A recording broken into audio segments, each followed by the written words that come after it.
Nintendo. Rare. 1995. Major year in my young life. Killer Instinct 2. This game was a big deal when I was about 13, almost 14 years old, or I had just turned 14 at the time.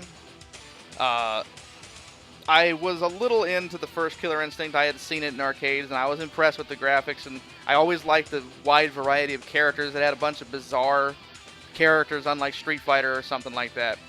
But when I walked into the local mall one day when I was 14 and saw them installing this early in the morning, I just happened to go to the mall early in the morning one day, and there it was, and I was fucking blown away, to put it mildly, by the graphics, by the presentation, the music, the soundtrack.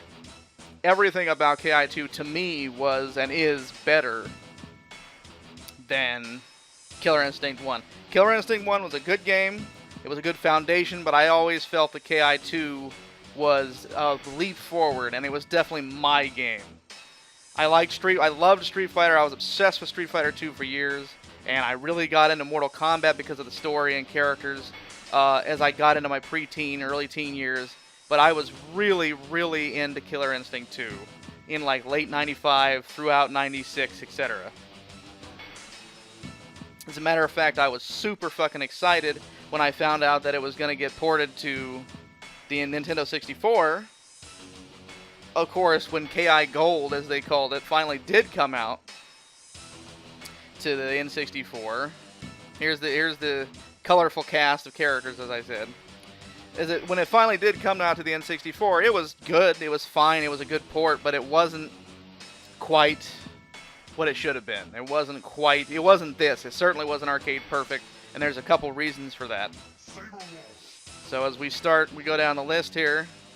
I'm going to start out with the Amazon Maya. It should be Maya. Little bit of backstory for the game. The original Killer Instinct took place in a kind of dystopian future where one company called Ultratech kind of just rules everything. And they held a tournament in a Running Man style to, entertain people. But there were also, sinister motivations behind that.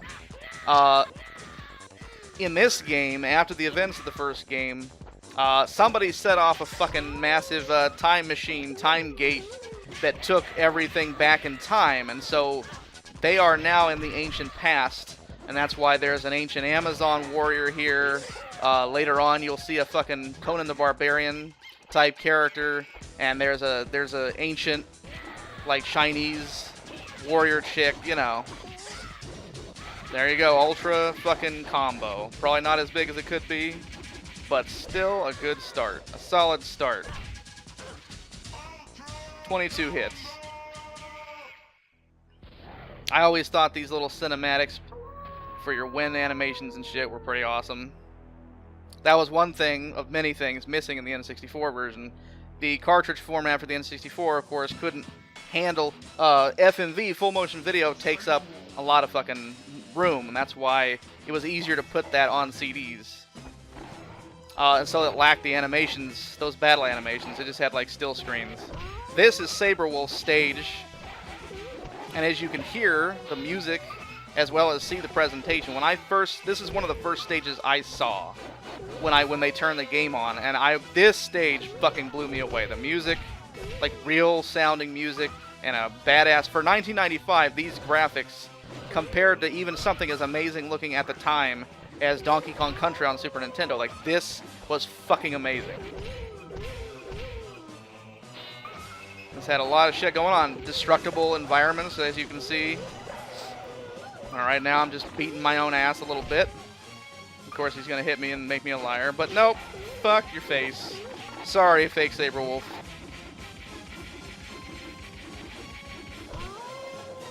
Now, in the first Killer Instinct, I like Sabrewulf, but he actually wasn't my favorite character.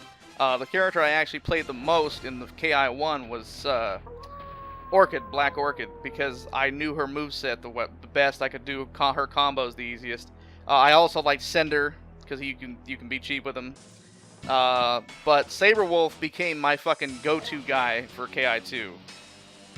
One of the reasons for that being, Orchid here, they pretty much totally revamped her moveset. They changed most of the way her moves and combos work in this game. So I don't like the way she plays as much in this game. But I think I might have just become a big... Fuck off. A big Sabrewulf fan anyway. I've always liked werewolves. I like wolves in general. I've always thought werewolves were cool. As you can, in Darkstalkers, I love Jean Talbane, and I love Sabrewulf too. I think Talbane's design is a little cooler because he's a little sleeker. Sabrewulf is super bulky. He's kind of like Hulk version of Sabrewulf, or of a werewolf, but he's still cool. Something happened to him. They were experimenting on him, or he got injured or some shit. Fuck. Didn't quite knock her off. They were experimenting on Sabrewulf after the events of the first game, I think. And that's how he woke up in the past with these fucking metal Jack's arms going on. These Freddy Krueger claws happening. So he's even more of a monster than he was already. That's kind of how he feels. TJ Combo, he was a boxer. He was a champion, world champion boxer in the first game who still wore his gloves, but he was disgraced because they found out, as you can see, with his gloves off, he has like cybernetic implants, cyborg implants in his fists to help him win. He was cheating. Fuck off. And so in this game, he's just totally street. TJ Combo's fucking street. And I'm working him over pretty well right now, but I'll tell you what, sometimes if you face Combo later on up the pecking order, he can be a real son of a bitch. Just spoilers. Jumping around a bit here, but so if you look at the backgrounds, you can see that they're very well animated. They're still 2D. They're not 3D backgrounds, but they're what they are and why the N64 couldn't handle them. Hold on. Fuck off, you little bastard.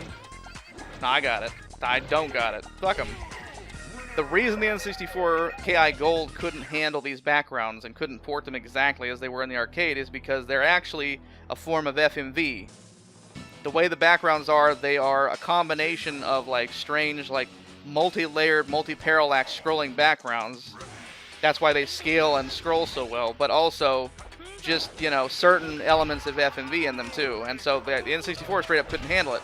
So they had to redraw all the backgrounds. They re-imaged all the backgrounds as like fully 3D polygon backgrounds. And the problem is, it's like 1996, 1997 polygons, right? So they're very fucking blocky. It does not look as good. The final effect, it was still cool to have the game to play on home consoles, but it wasn't as cool because the visual presentation aesthetic wasn't there. They even had to cut down some of the characters' animations, some of the winning animations, and just nice little touches this game has. They had to take those out. Jago, before I beat his ass real quick, this character is actually one of my friend Brandon's favorite character.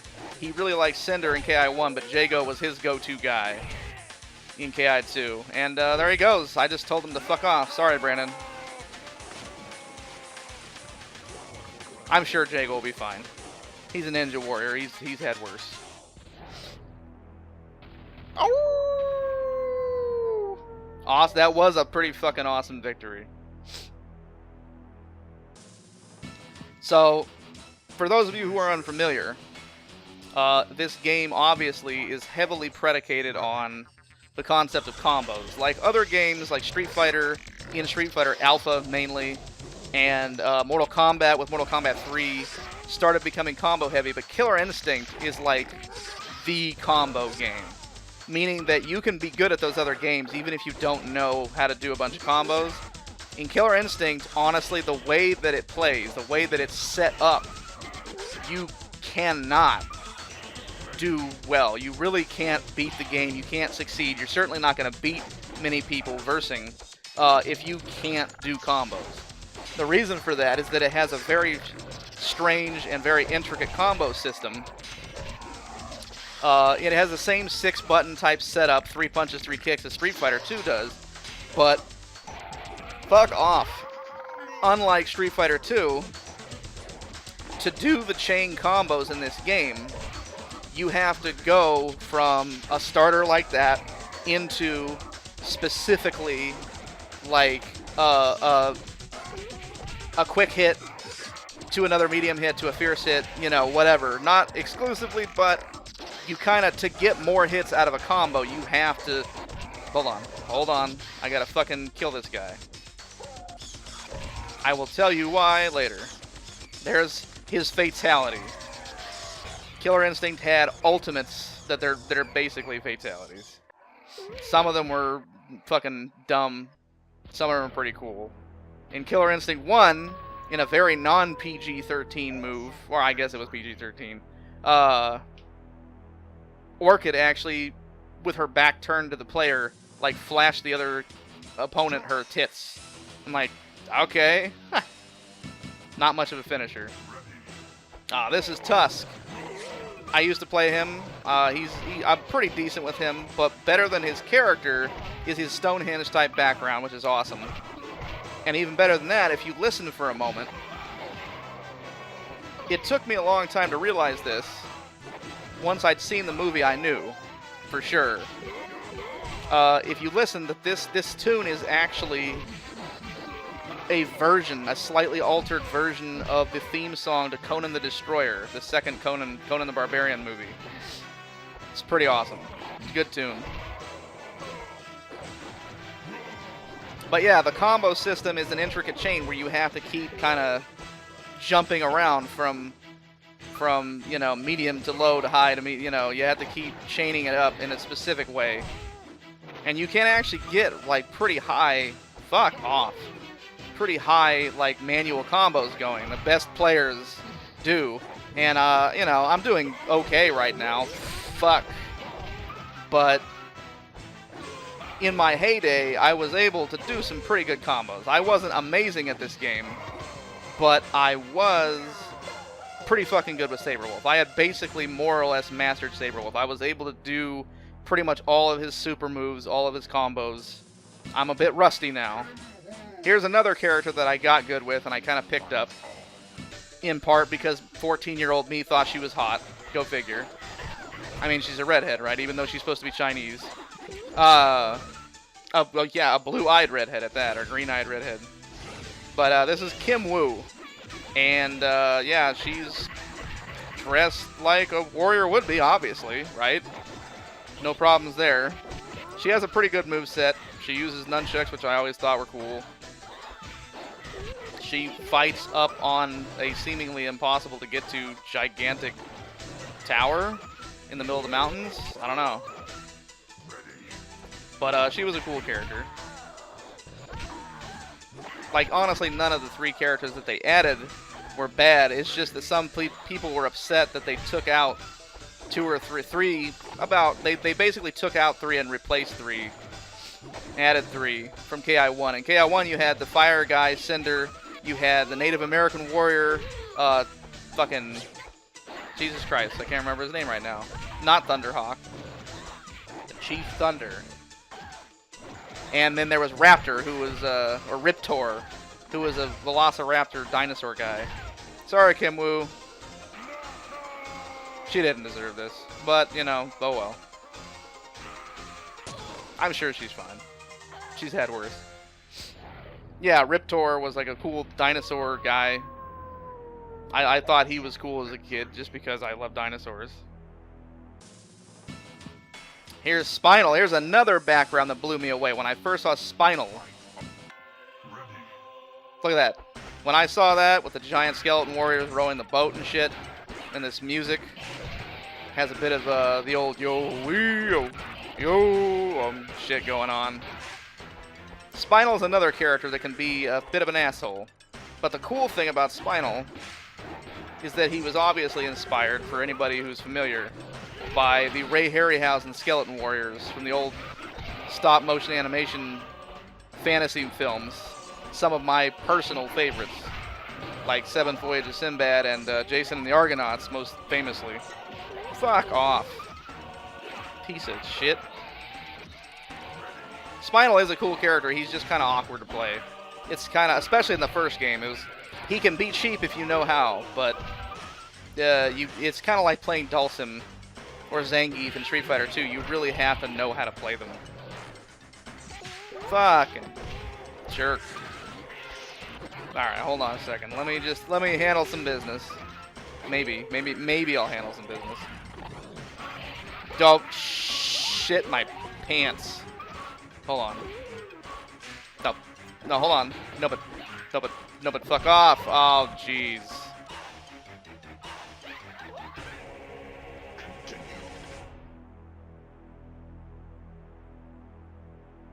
PPP.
Fucking rematch. I actually lost, bro.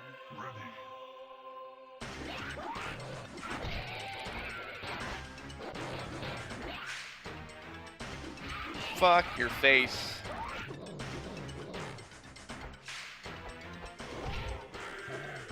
But yeah, as I was saying, piece of shit fucking block monster over here. Hold on. Fucking, hold on. Yeah, alright.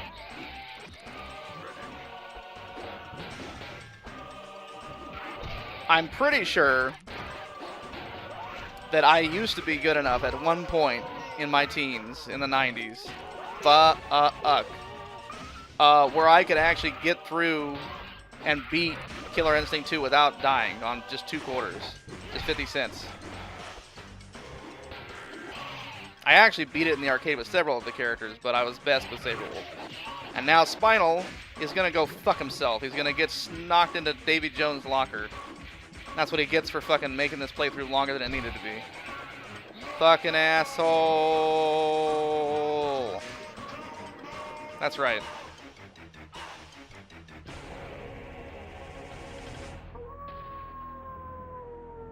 Ultra victory. That's fucking right. That was ultra victory. Moving right along. Fulgore. This is actually a sleeker, cooler looking version of Fulgore than in the first game. And he can also be a real prick if you're not careful, as you can see. He's actually a pretty good character, but he's a fucking asshole. He is a killer robot. With a pretty cool background soundtrack. Good theme, good stage theme. The fucking Terminator type guy. There you go. Finally. Boom. There. That's a little bit of fancy pants. A little flash of my old self for you guys. At the end of the... If you notice, the Killer Instinct doesn't have rounds. It doesn't have round 1, round 2. It has life bars. It just keeps going. And at the end of the first green life bar, you can actually do like a little mini ultra like I did. And I actually managed to slap on one of his super moves to the end of it, so I did a double flip kick. It was pretty cool. Fuck your robotic mother. Okay. Jesus. Boom. That's fucking right. Hold on.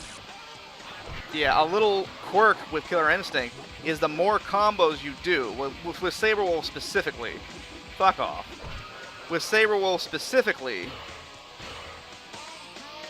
if you do all of his different combos with different finishers, which require different buttons, high kick, high punch, you know, medium kick, etc. The more combos you do, it opens up other combos, and the Ultra gets longer. The more of his combos you do, the Ultra combo gets longer and longer. And this piece of shit is Gargus, the last boss. He is a fucking ancient demonic entity who wants to take over the world, probably. The boss from the first game, who was a demon that they fucking ripped out of hell or whatever with, you know, future technology. He was a two-headed Cyclops guy called Idol, and he was actually Gargus' rival. But with Idol fucking destroyed, now Gargus is free to try and be a purple piece of shit and take over. He can also be a fucking dickhole, as you can see. Fuck, look at that. What a jerk, right? Gargus, yeah, I'm gonna tell a little story about Gargus if I can beat him. But first, I gotta beat his ass, which is no guarantee. Just like Idol, he has a health recovery move, that laugh he does. So he can actually cheat and gain his fucking life back. So he can just keep doing that, beating your ass and getting his health back, if you're not careful. It's actually very easy to lose to Gargus. But, hold on. Got him. The trick is that you can't beat Gargus without doing a move to him that physically knocks him into the air. Otherwise, he'll just keep getting his health back, which is fucked. But, I told him to fuck off. He's gonna blow into a billion pieces. And, Bob's your uncle.